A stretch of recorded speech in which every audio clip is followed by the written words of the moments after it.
Miranda here. Screen Tones is almost to 800 subscribers on YouTube. We would love it if you gave us a subscribe, perhaps a like, or a shout in the comments if you're enjoying our episodes. Find the link at screentonescast.com or search for Screen Tones Cast in the YouTube search. Thanks and enjoy the episode. Hello, and welcome to Screen Tones, where we talk anything and everything webcomics. Today, we're going to be talking about our favorite shortcuts and time saving tips and tricks. I'm Delphina. I use she, her pronouns, and I make the webcomic Zombulus. I'm Bob. I use any pronouns, and I make the webcomics Into the Smoke and Demon of the Underground. And I'm Finn. I use they them pronouns and I make the webcomic Heirs of the Veil. Excellent. Okay. So, webcomics, they take so long. And while the perfectionists in our brains might tell us that we must do everything the long way, I think we've all pretty quickly learned that the easier you make this journey for yourself, the better. So, this is going to be some quick lessons that we've learned along the way that have changed our process and made life easier just across the board. Yeah, I mean, I just think there is this impulse, especially if you're coming from an illustration background where you want to make everything perfect and beautiful, and especially art wise, I don't always think that's necessary. What do you guys think? Like, what are your art tips? So I am really a sucker for trying to make everything beautiful. It's definitely a weak spot for me, but I also 100% agree. It's not the best trap to fall into if you're trying and aiming for longevity in webcomics because it's just not practical. You may have up to like 7 or 8 panels in a page, and if you treat every single one of them as if it's a full illustration that needs to have a full amount of detail and needs to be beautiful from top to bottom. I mean, I'm using the word beautiful a little lightly because you can make it beautiful and simple at the same time. And I think that's the end goal is figuring out the shortcuts where you can adjust your style and adjust your technique so that you are getting a beautiful result, but it's just not as time consuming. Yeah, absolutely. I feel like just being able to like maybe you start with longer things and just see like as you go, okay, well what if I change this little thing and what if I change this little thing? Like it doesn't have to be all at once because I do feel like there can be a lessening in quality or just even clarity in readability, and you don't want to sacrifice clarity, but you can sacrifice some of the details if you practice at it. Yeah, I think it also kind of depends on how you approach it. Like for me, before I started Heirs of the Veil, I did like a lot of pre-work. I was working on textures, I was working on references for backgrounds, and now I'm of the mindset, and I think like for me, backgrounds are always the things that take the longest time because they're pretty detailed. So for me, I always take some time aside to make one background especially nice, but then have it be different sections so I can possibly use like some of these sections for other backgrounds later so I can reuse stuff. So there's like these phases where I spend a little more time and then you go, okay, but I can spend a little less time at other parts and those will then go much quicker. So I guess it's like a little bit of prep work can lead to a lot of possible shortcuts later down the line. Yeah, I love the tip of reusing backgrounds and reusing different sections of them for different panels. And I mean, it's such a great time saver. It's one of those things that I have heard and don't do as much as I wish I did. But when I do it, it's really helpful. And even if you're using the same section of background again, you can make little tweaks to it. Like you can adjust the lighting, you can make it look a little washed out. And also, I want to emphasize the value of panels that don't have backgrounds in them because you don't actually have to include a background in every panel. I think this is something that a lot of beginner webcomic creators or comic creators, they feel that they're warned not to have a lot of talking head panels, and that's true. But when you have some of those interspersed in between other detail panels, it can be really great for giving you some breathing room. And then, those emptier backgrounds can balance out and emphasize the panels that have more detail in the background.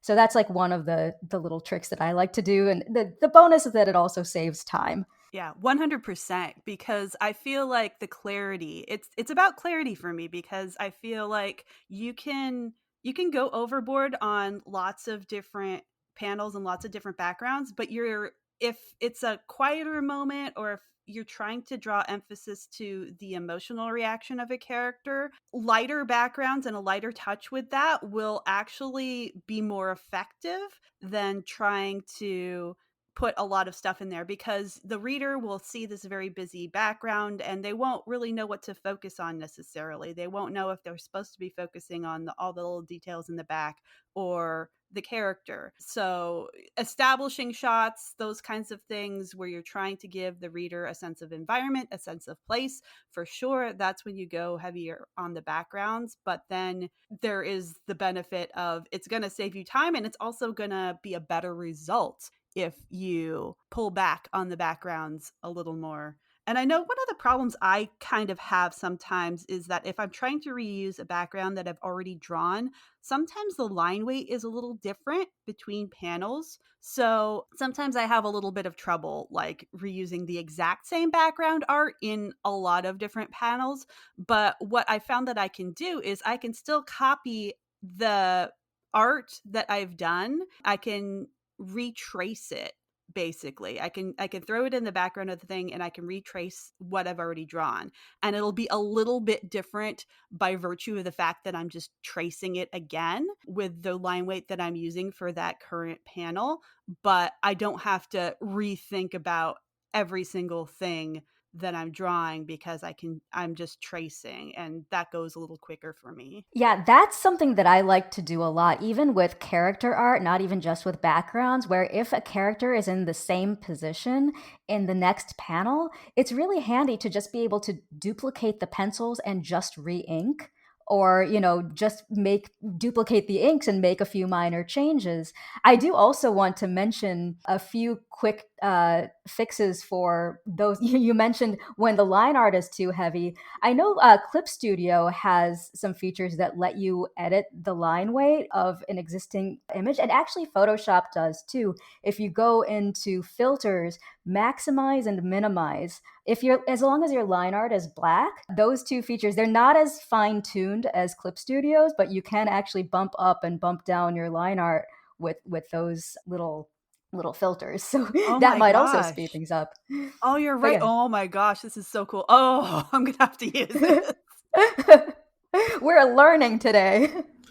I've been abusing that feature in Clip Studio so much. Yeah, It's but that's a very good point. It sounds amazing. Like, I am a Photoshop based creator. I do have Clip Studio. I just don't use it as much because I have so much mileage in Photoshop. I can already do everything very fast in it. But there are like sometimes it's worth jumping over to another program if it has one of those features that's just really a big time saver. Like, I will jump into Clip Studio for perspective rulers sometimes. And, it does take a little extra time to switch programs, but if it's the type of thing that will save you time in the long run, sometimes it's worth it. Yeah, absolutely. I actually started as a Photoshop user too, and then I tried out Clip Studio, and it saved me so much time in my work that I basically stuck with it. But I just remembered one really, really cool tip that Delphi gave me once, because one other thing I've started doing after we talked about that was sometimes I would draw an expression or a character or a panel and it wouldn't really feel quite right in the moment. And this is like the tip: just don't destroy it, save it somewhere, and then you can reuse that later because you have already drawn something that's useful for you. And I've honestly have done this with like expressions so much, and it made my life 100% easier, because there are so many times where you draw something, you don't feel quite happy with it, it doesn't really fit the mood, but maybe it will fit another mood later down the line in the comic. So keeping the things and maybe not just scrapping everything you do when you're not happy with it right away might also be a shortcut and a time saver in the long run. Yes, I have so many files. I have like, because a lot of times when I'm writing something, I have the script and then I draw it, and then I don't like what I've drawn, or I want to go in a different direction. So you can always save those. You can always just put those in a separate file and grab them later. And I feel like I maybe have been doing it too much, because now I have this like giant file of like all these things that I'm like, it's hard to parse all of the things that I've saved. I need a better organization system or tagging system. And I think that uh, there's a there's a limit too, right? Like, you can do all this prep, you can have all these resources and stuff, but if you spend more time like hunting for the right brush or hunting for the right thing every single time, sometimes that's not a time saver at all. So that's just a little pitfall that you have to think about sometimes too. Yeah, that is exactly the point that I was just thinking of. That, like, sometimes it's faster to just draw the thing than to search through like 2,000 brushes for just the right little thing that's going to give you, you know, like searching for a leaf brush. You could have drawn the leaf in the time it took you to search for that brush. But one thing that helps in that area is keeping your brushes and keeping your assets and keeping your files organized, which is, organization can be a dirty word in some circles, but I find, especially for brushes, I organize my brushes by project instead of just by the type of brush it is. So a lot of times, I want to be able to toggle between brushes with a shortcut. So if I have two brushes that I use frequently, or three brushes or whatever, I'll keep them next to each other in my folder, because then I can just switch to the next brush with a keyboard shortcut. And, I like, if I organize them, both Clip Studio and Photoshop allow you to organize your brushes into folders. And so I will just drop them in, like, here's my effects brushes, here's my, here are my architectural brushes. And it's just, it saves you from having to search quite as much. I need that. I need to I need a better system, because I do, like, and I forget what I have, or like what I'm doing. But like, you could sort it by project, you could sort it by scene, I suppose. And that probably goes for like 3D assets and stuff too. Just whatever makes sense, all of these different things, so you don't get overwhelmed, because sometimes it is easier to draw the leaf. But yeah, I mean, these are all great tips. Anybody else have any other art tips they want to share? Delphi, you mentioned visual clarity, and sometimes we put tiny little things in the comic that might not help clarity, or that are kind of like meh, neutral. We don't actually need them. And when I started with my comic, I had like different colors for every part of the character I wanted to shade, a different color for the face, for different clothing items, and that obviously like took 1,000 years to be done with just shading characters. And I kind of simplified it more and more, and then I was basically like, okay, my comic most of the time is really dark, and the characters are also wearing like very dark clothes. Will it actually be super visible if I stop shading darker parts in the clothes and just go with the faces and light areas? And I kind of tried that out, and I stopped shading basically everything that's dark on the clothes, on the character's hair. And it basically visually didn't really make a difference, because the shading wasn't super readable on all the dark colors to begin with.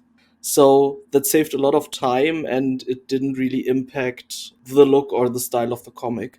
So sometimes it's worth to experiment, like, especially with visuals. What do you actually need? What is actually necessary? And if you leave something out, especially if you have like a lot of steps in your process, the stuff you leave out, will they actually, if you leave them out, negatively impact the final product, or will you be fine? And maybe you can see, okay, what what can I basically leave on the table without sacrificing the look of the comic. Yeah, that is such an important tip because you can have like a character design or, like an environment that's super complex. It doesn't mean you have to draw it with that level of complexity every time it appears. So I love the idea personally of, kind of having like a showcase panel where maybe something is a little more detail and then having different versions of your designs with like that lower level of detail or that lower amount of shading, that lower amount of differentiation between colors. I think that's such a good tip. Yeah, I have to tell you about my layer hell that I used to have because I used to make a different layer for the hair, a different layer for the skin, a different layer for the shirt, a different layer for the pants. Like all of these different layers because I thought it was going to be a time saver to be able to like, oh, well, if all of these things are separate, I'll be able to change the colors easily. And like it was not. It was not a time saver. It kind of made my files a little more bloated and it was unnecessary. So having those questions like Finn said, like sit down with yourself and say, if I remove this one thing, let me try doing that for a couple panels or a couple pages and see if there's a difference. See if like that actually is necessary for my process or if I could go without it and it would go a little quicker. Yeah, and especially with like the problem where you are like, okay, but what if I need to do color correcting later? Because that's actually an important point.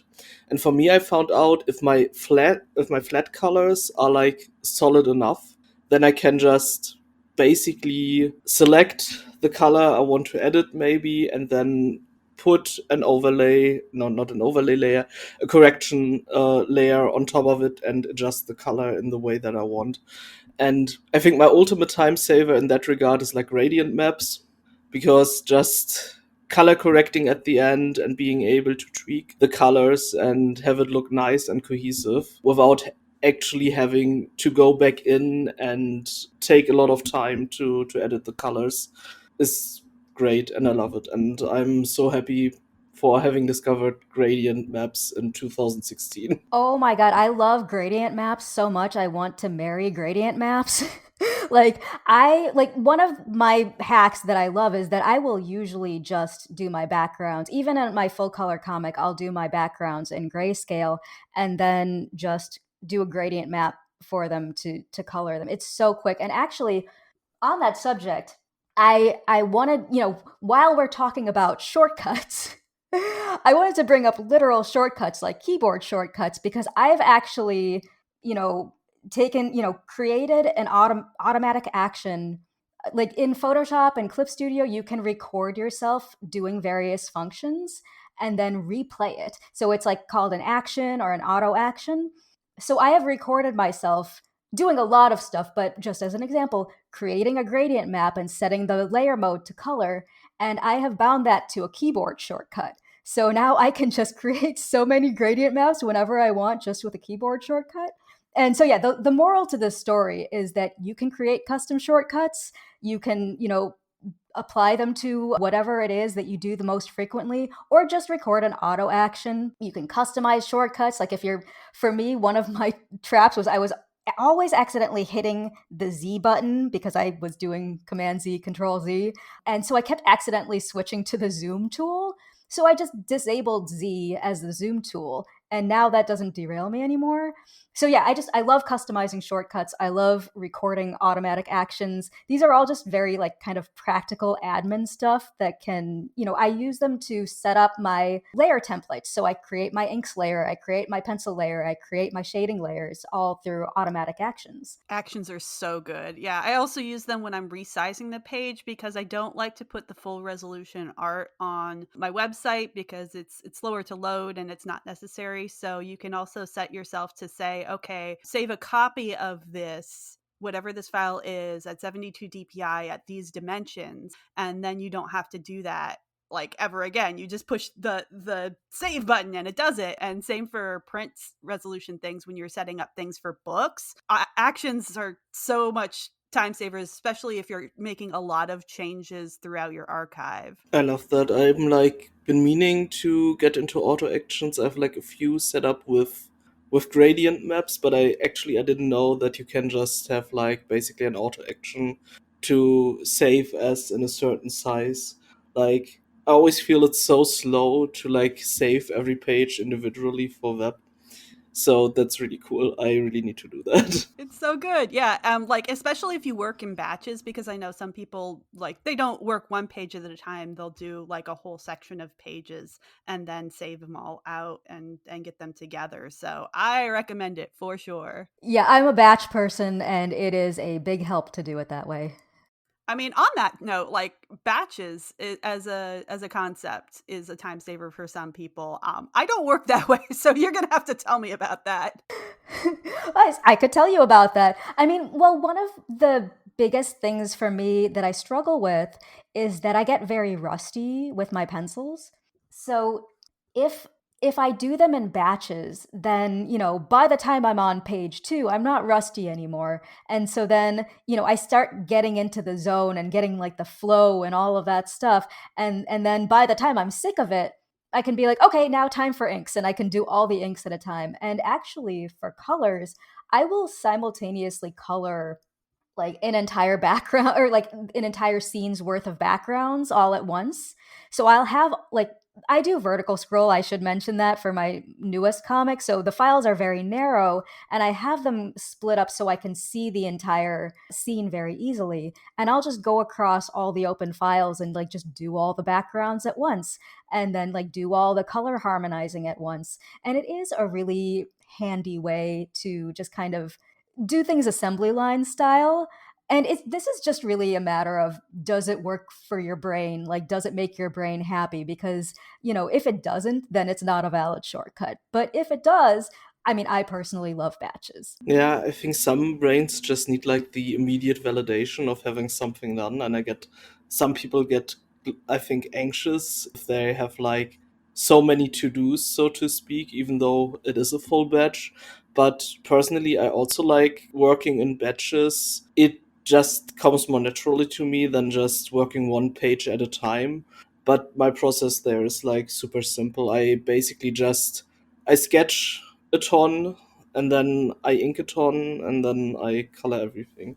Which, yeah, is probably like the simplest way of doing batches. But I think having like the batches in single scenes and then working on everything that has to be done and that is basically cohesive between all these pages is like really smart. Yeah, I feel like it helps cohesion. It helps, yeah, if you do feel rusty or something. I just feel like sometimes like I'm in an inking mood and I'm not in a penciling mood, so I want to be able to have like the freedom to switch between them. And if I don't have like things pencils ready to ink, then I can't jump into inking. But it does depend. It's very much about how your brain works. So these are all things like you should try them. They've had success with us, but if it doesn't make you happy, I mean, this is, the point of what making web comics is to enjoy the process as much as possible. So like to that end, like I don't feel like you necessarily need to shortcut everything that you could possibly shortcut. Yeah, and I think to that, we all doing our comics in a digital format, but there's also people who do their comics entirely traditionally. And so, of course, this is not like 100% applicable, but I've been thinking about that. And I had a time where I've also drawn comics, or at least inked my comics traditionally.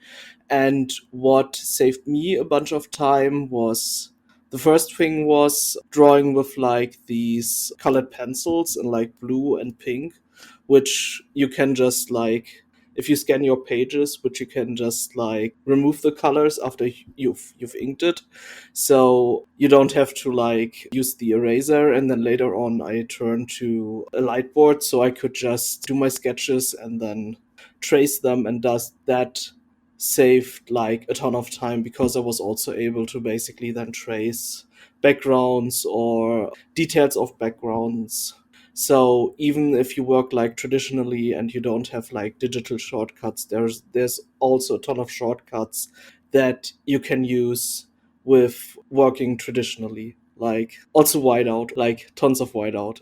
It's at some stages. I knew someone who was working traditionally, and like if they messed up on a panel but they didn't want to like redraw the whole page, they would like put a sticky note over it and just like redraw the panel on the sticky note.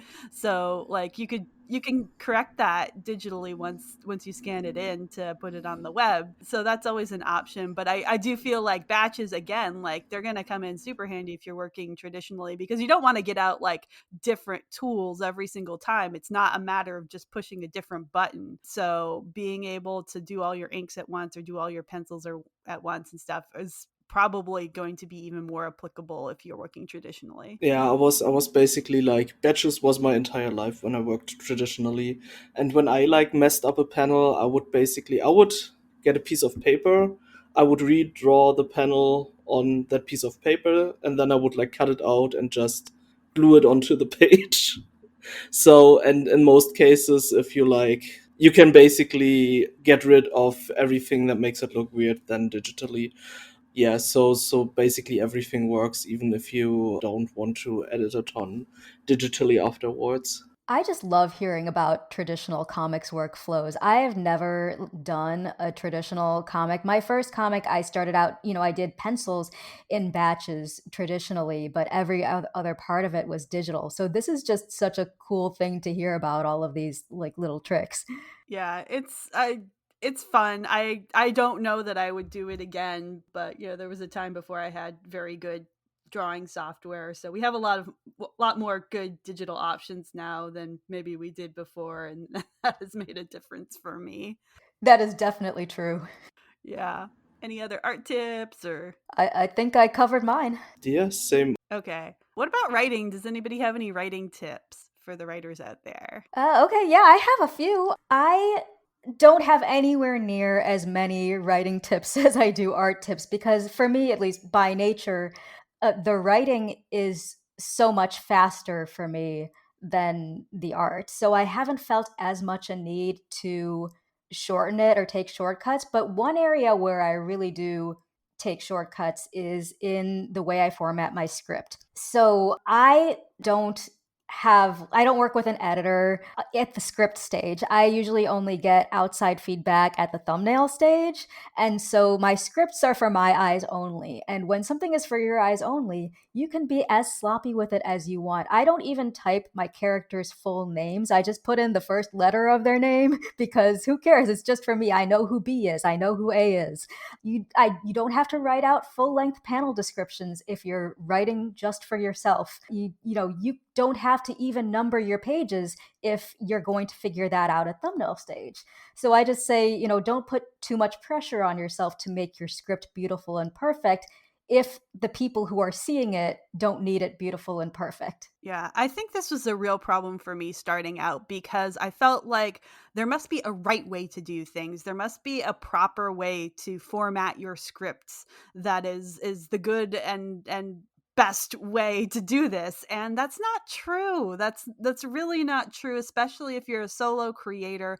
Like obviously if you're working as a team, you want to make sure that whatever you're doing is something that your co-creator can understand for sure, but like you can work that out for yourself. There's no wrong way to do this. So if scripting like in a Word document is easier for you, do that. I do feel like there's some people who use Scrivener or some other kinds of more novel oriented software out there, and that helps them organize their notes and stuff. I was using a website called World Builder, and it was kind of intended for whatchamacallit, the tabletop RPGs. So you have like sections for magic systems and sections for your characters and your sections for locations and stuff like that, and you could put them all in there and put all the information you wanted to. You basically build yourself a little wiki to be able to show like all the different places and you could link around and stuff. That was a fun exercise. And I put a lot of notes in there, and then I never looked at it again. So I feel like for me at That's least, wonderful.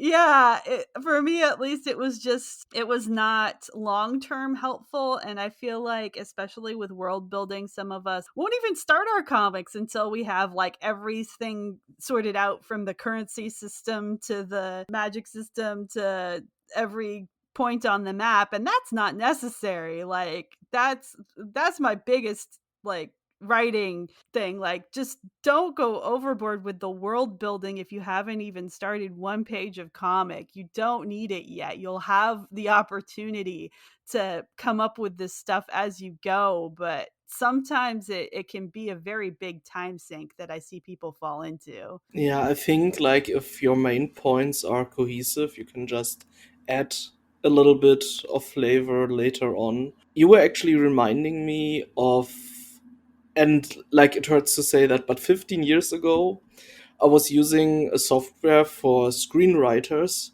where you could actually like have shortcuts for character names, stuff like there's this establishing shot now, etc. So you could basically, when you were writing your script, you didn't have to type in everything at once, but you could have like shortcuts.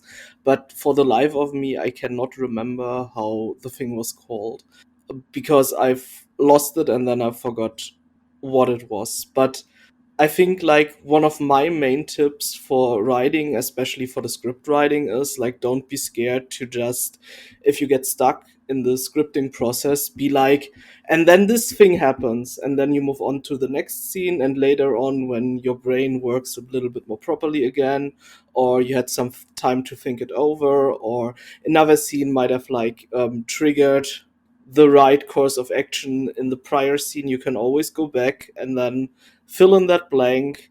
If you like basically know what is happening, you don't have to like get stuck on that one scene, but you can move on and get to that later on. Because something that I had like a really big problem with script writing was that I got stuck on a scene. I didn't know how to proceed, and I would like just stay there, not move on, and would waste a lot of time in that process before I was basically just like this and that happens, and now I move on to the next scene until I can figure out what the characters are going to say or what they're going to do exactly. That is such a good tip, especially in for, keeping yourself from getting stuck or derailed on something that isn't working out in script format. Like, another element of this is you don't even really have to script at all. Well, I mean, you don't have to script every scene, you don't have to script at all. Some people go straight to thumbnails.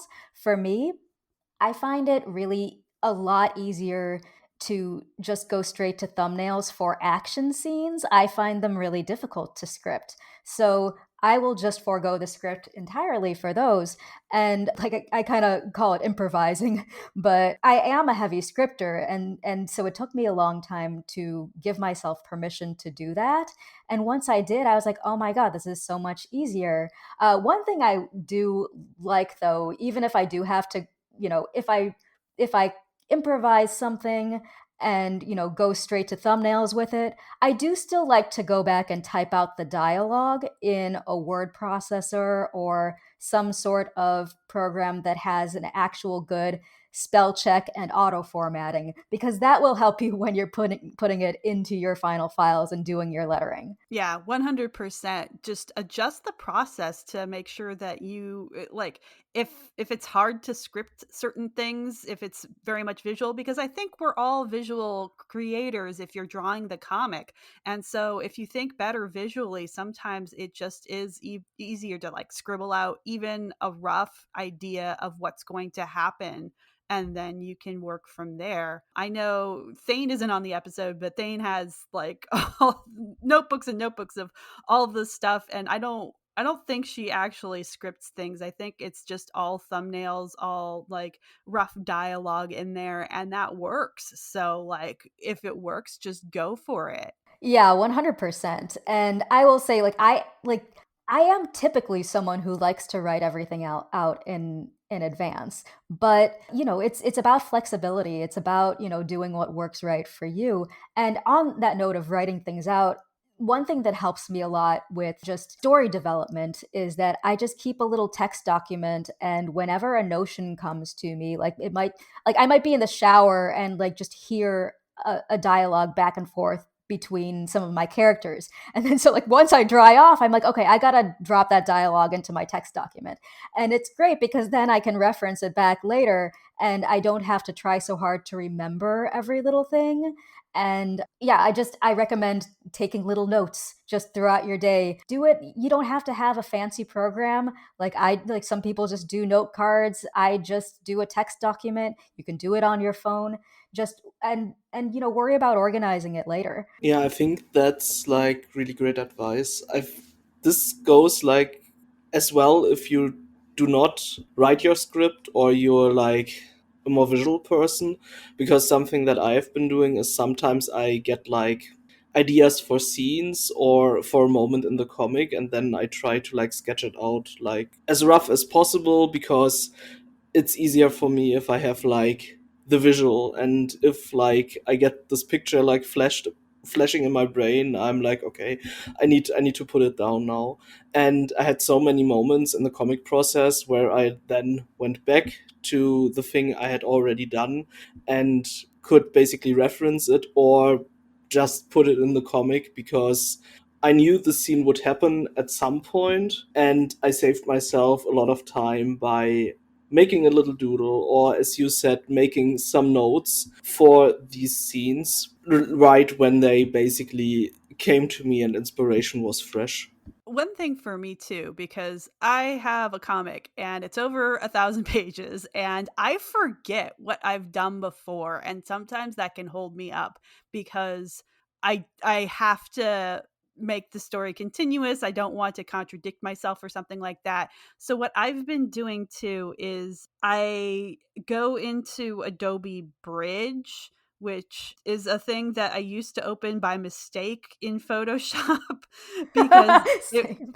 yeah, there's like this little like it's like 3 or 4 options down, like open in Bridge, and like you open it up and it bogs down your computer. But what Adobe Bridge does, it's kind of a like more robust file manager program. And so you can actually print off contact sheets for yourself from Adobe Bridge. And so I've got a little template that I do. It's, I do 4 pages per sheet of paper, and I can export a PDF and I can print out all of my finished comic files into one big long document. And I have some little portfolio folders that I slip them all into. And then I just have a very easy way of flipping around back and forth through my archive to figure out, oh, where did this happen? Where did, I need to reference this scene. What happened back there? And the longer your archive gets, the more of a lifesaver this is, because flipping through hundreds and hundreds of digital files takes so much time. And yeah, just please, I'm sure there's other ways to do it, but Adobe Bridge is what I use just to do that. And I think it's actually not part of Adobe's subscription stuff. You can get it for free. So even if you're using Clip Studio, it's something you can utilize. I didn't know that it was free and not part of the subscription. I mean, I have the subscription, so, but that's great to know in case I ever need to cancel it. But no, I love that so much, because having to go back and remind yourself what you did in a long story, that is such a real thing. And my technique, I hadn't figured out a way to do it visually. So I'm will probably look into that. But my thing is that like I do transcripts for my comic just for accessibility, but you could also do this with the script. Is like I will have my computer just read the text, read the transcript back to me, or read the script back to me while I'm like cleaning or like sweeping the floor, And so then when I'm doing chores, I'm just having my own work read back to me to remind me of what I've done before. So that's my little thing. Oh my gosh, I love that. Just like vacuuming and listening to like, wow, this is a pretty good audiobook. Who wrote this? And like, oh, it's me. Yeah, exactly. I think these are like such great tips to basically save yourself time later from like flipping through your comic, because I have this so many times, and even if it's just not just story beats but maybe backgrounds, and I'm like, okay, how did I draw this before? Did I draw this background exactly like this before? And then you basically go through 100 pages to find the panel, because somewhere at the back of your mind you're like, oh my god, I did draw this before, right? Where is it? And I think these are like some really cool methods to basically keep these things in line. What I kinda do with important story beats, I basically do a little timeline, and once the thing in the story has happened, I make a note in the timeline to later on like quickly reference, okay, this happen, what did the character say, what is the foreshadowing that I put in, to like keep myself in line and to keep myself from having to like go through so many pages to check out what I've done before. Oh yeah, no, having a quick visual reference is so helpful for that sort of thing. I use Scapple, which is by the same people who make Scrivener, and it has the same like super generous trial period where you get like 30 days of use instead of just 30 calendar days. And it's really nice for being able to like plot out just the broad strokes and be able to pinpoint, like I will break down my script beginning, middle, and end, and just like the major plot points. And so then it's really handy to just quickly take a glance at it and remind yourself. No, I completely agree. That's such a great way to remind yourself of things. Yeah, I love this conversation because I know we've all been doing comics for a decade or more Oh at this yeah. point. Yeah, and it like the struggle is real. Like even if you like, I think a lot of people put a lot of emphasis onto like how do you format your future pages, but like when you have a long form webcomic, this is going to be important to figure out for yourself. So whatever you can do. Yeah, we're in it for the long run for sure. Oh my gosh. Okay, what else do we have? Like writing or like anything else? Just like what do you do for social media and like posting on your website? Does anybody have any tips? I copy paste the titles of my comic for tappers on my website and then just change out the numbers. I mean, that's like a super stupid shortcut, but it works and it saves me time. And if I also work in batches, so I recently it hasn't been going so well, but usually I will just schedule my pages. And I think that is also a really great time saver, because you upload them all at once, you schedule your updates, and then you don't have to think about it anymore for a while. Yeah, I kind of miss TweetDeck, because there you could also like schedule your tweets and your update posts, and I hope that Blue Sky will maybe get something similar, so I can schedule just like my social media posts whenever the comic updates. Well, Finn, I have Oh. to tell you about Postyburb is a little application that you can get. It's like a desktop application. You download it and it supports like pretty much everything that it can. I don't think it can do like Facebook. I don't think it can do Facebook or Twitter anymore. And yeah, I'm not sponsored. This is not a sponsored post, but Postyburb is great. It's got options for the alt text. It's got options for scheduling, and if you have a update post that's like mostly the same, like my comic updated this week, my comic updated this week, you can copy posts that you've already done and put them back into your queue and just change out the image or like just make little tweaks and stuff, and it'll retain all of the places that you want to post it and everything like that. One thing I also like about Postyverb is that it will have a breakdown for Blue Sky or Tumblr or Mastodon or wherever you're posting. And like, if you want to tweak whatever the default message is to format it properly for that social media platform, you can do that. You don't have to do that. If it's a pretty simple message, you might not want to do that, but the option is there. And I just like that a lot because I can always tell when someone is using a cross poster and like the tags aren't in the tag section in Tumblr, so they're just hanging out there, and it's just like, great, you're not here. You're like, this is very transparently put on there. And I know we're all trying to save some time here, but come on, you have to pretend at least to be here. But this is actually pretty solid. I really love Postybird. Please check it out. Yeah, that sounds amazing. Like, I actually love that you can like edit it for the different sites, because I totally agree. It's always like a little bit obnoxious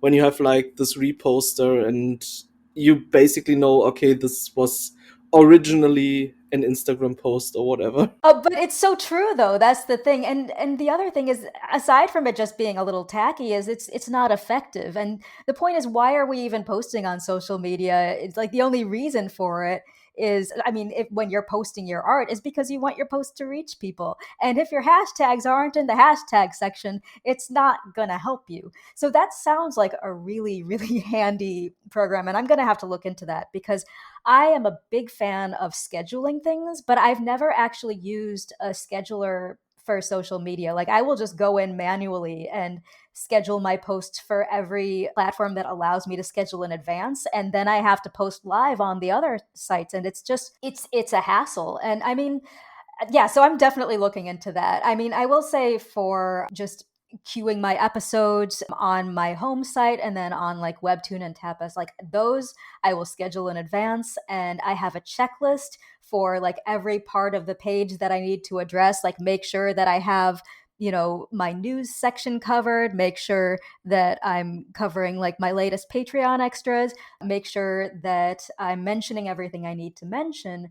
And then I also have a checklist for all the places that I need to post about it.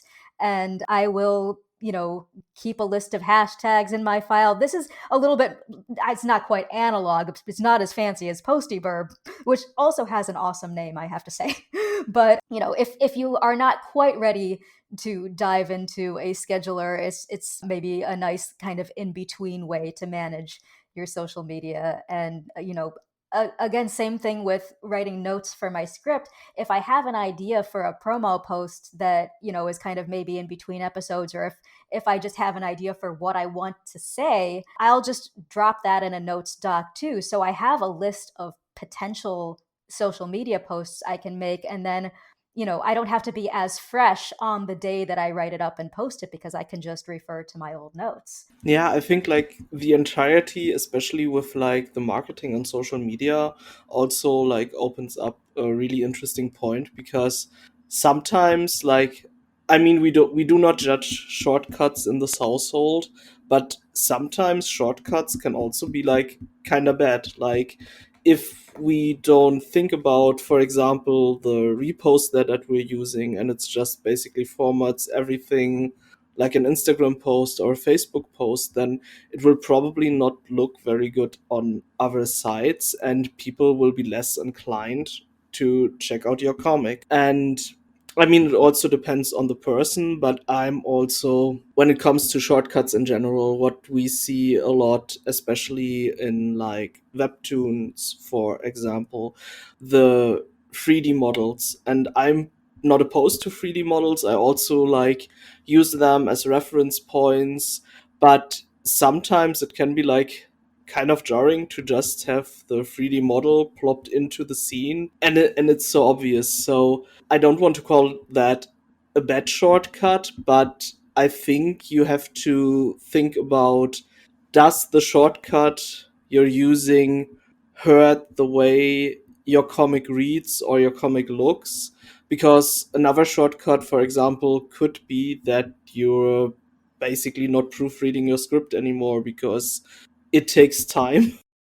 And I mean, that's like a very extreme example, but it takes time, so you might not do that. Or another shortcut could be that you're not formatting your speech bubbles and the text in your comic, because that's not as important as the art. So I guess sometimes you should think about, might this shortcut that I'm using right now heard how the comic reads, how the comic looks, and how people might perceive the comic, its marketing, and everything all around it. That's a really good point because, yeah, there are, again, I'm going to come back to clarity. Like, if it's not clear, if it's not usable, like, people will see that you're taking a shortcut and it's not working. And the way to combat that, I feel like, is just really get yourself an honest group of peers, really listen to them. Don't get defensive if somebody is saying, oh, I don't know if this is working out for you, because I see this with lettering a lot. Lettering is something that doesn't come intuitively to everybody, but it's difficult for people to know and to plan where to put their letters and stuff like that, or what fonts to use sometimes. And maybe you started out with a font that you thought was cool, but a lot of people can't read. And so you're thinking like, okay, well, I could go back and fix 50 pages worth of font, but like that's going to take so much time. Why don't I just like start using the new font now, and then we'll figure that out later, or not at all. And it is important to know when you should invest the time, when it's and especially with like, okay, it's only 50 pages. You can do this. You could do this in a weekend. Like, if it's something that's going to improve the perception of your comic in the long run, and again, reaching out to peers and seeing like, do you think this is necessary? Do you not think this is necessary? And please be honest with me about that, and really listening to what they have to say. Because I know another time sink is reboot hell and going back and redoing all the noses on your comic. And like, sometimes that's not relevant. Sometimes you don't need to do that. But also, like, if people can't read the beginning of your comic, if people can't understand what's going on, or if people are chased away because you feel like they're not really here, they're just a bot, then like, what's the point? Like, you you really need to kind of think about and budget your time accordingly, I would say. Yeah, that's such a great way to sum it up, because the way I feel is that most shortcuts, they're beneficial, but there are trade-offs. And so you kind of have to balance, like, what is this going to help you with? And then what are you going to sacrifice with this particular shortcut? So it's a matter of evaluating, judging for yourself. What do you want out of your own style? What makes other people able to read it and understand it? My personal philosophy is that as long as you're not stealing, it's fair. It's just a matter of, does it work with your style?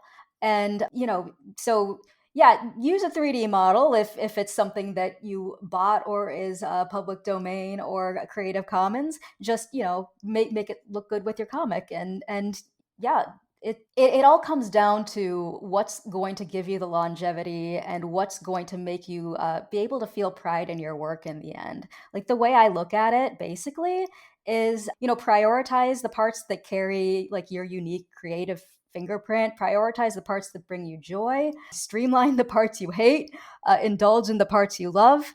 And I think that would be a good foundation to, continue getting the best and the most out of your webcomic journey. Gosh, that's so well put. I love Yeah, I this. love it too. I really feel Yeah. that that's so good. Yeah, streamline the parts that you hate, indulge in the parts that you love. I think that's the end of the game. That's what you want to do. I'm gonna pause. All right, so I think that covers it. It's been so amazing talking to you. I've learned so much because I'm gonna go ahead. I'm gonna be doing that, like reading the audio version of my script to myself because I've run out of podcasts at this point. So that's going to be great. But yeah, if you have any kinds of tips or tricks that you use, we'd love to see them in the comments or in our Discord community. So go ahead and share those and share your wisdom with the world. But for now, that's it. I have been Delphina, and you can find my webcomic Sombulus at sombulus.com. And I've been Bob, and you can find my webcomics at intothesmokecomic.com and demonoftheunderground.com. And I've been Finn, and you can find my work at earsofthevale.com. All right. So I'm going to just go ahead and start this audiobook now. We have our plans for All the right. day. Do we have a shortcut Yeah. for the audiobook? Just play it at I 3 times speed. I do have a Oh, you can shortcut. play it at double speed. Oh my gosh. Next brain, Finn. Next brain. Okay. Thank you for listening to Screen Tones, a webcomic podcast. We are supported in part by the fantastic folks at Hiveworks, home of many amazing independent webcomics. Check out their store at hivemill.com to find ebooks and print books of many fine Hiveworks titles. We're also supported by, well, listeners like you over on Ko-fi. Drop us a few bucks if you enjoy what we do and want to help us continue talking about anything and everything webcomics. And don't forget to give us a follow on Blue Sky and Tumblr so you don't miss an episode. You can find links to all of those at screentonescast.com. Thanks for listening, and we'll see you next time.